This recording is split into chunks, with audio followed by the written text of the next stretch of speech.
दोस्तों, मैं आपको सुना रहा हूं अपनी मंडली की सदस्य रश्मि कुलश्रेष्ठ की लिखी कहानी रुद्राक्ष। इस कहानी में अब तक आपने सुना पालमपुर में रहने वाले रिटायर्ड कपल वीना और नरेंद्र संन्यास लेने का फैसला करते हैं। ये सुनकर उनके बच्चे उन्हें मनाने और रोकने वहां आ जाते हैं।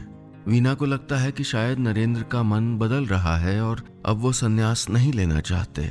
क्या वाकई में ऐसा है? सुनते हैं आगे। ये मोह भी बड़ा खतरनाक होता है। जब टूटता है तो नस नस में चुभता है, हार जाता है इंसान। नरेंद्र के इसी हारने से डरती थी मैं, इसीलिए कभी सिक्के का वो पहलू ना दिखाती जो मुझे दिखा करता था। बस खुद ही उससे जूझती रहती।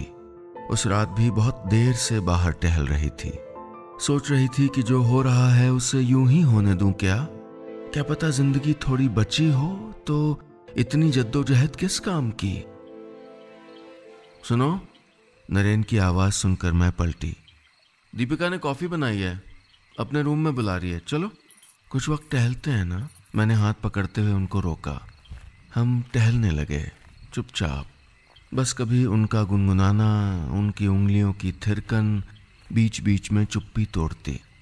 हम टहल ही रहे थे कि शिवांश के कमरे की खिड़की पर आकर ठिठक गए।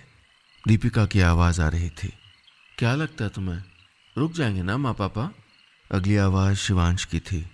हाँ, आई विश, क्योंकि वो चले गए तो लोन बीच में रुक जाएगा और ऐसा हुआ तो ये घर हाथ से चला जाएगा। उनकी हर बात के साथ नरेंद्र की उंगलियां मेरी बाजू कस रही थीं, थरथराती कपकपाती उंगलियां। उस रात न मुझे नींद आई न उन्हें।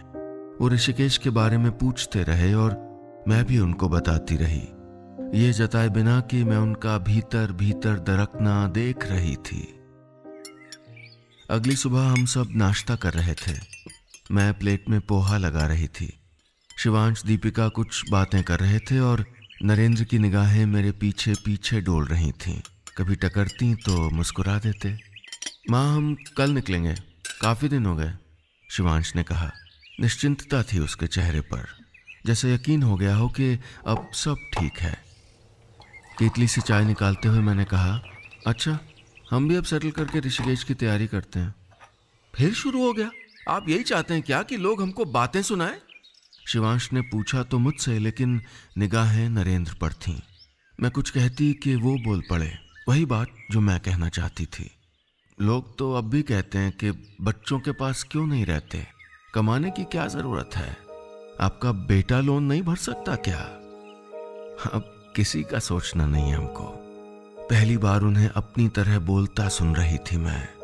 वो बार बार मुझे देख रहे थे, जैसे पूछ रहे हों कि ठीक बोल रहा हूं ना मैं?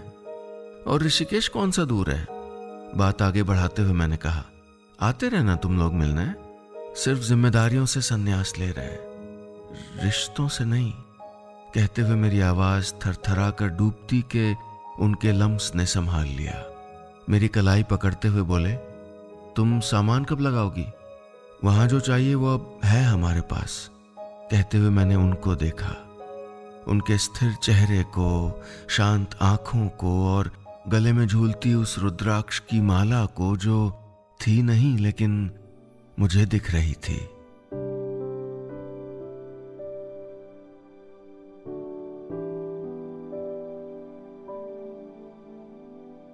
बस इतनी सी थी ये कहानी।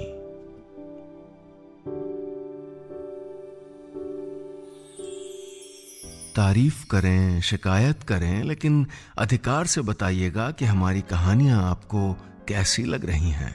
और हाँ, रोज ऐसी ही रोचक कहानियां सुनने के लिए सुनिए यादों का idiot box with Nilesh Mishra season 5 सिर्फ बिग FM पर।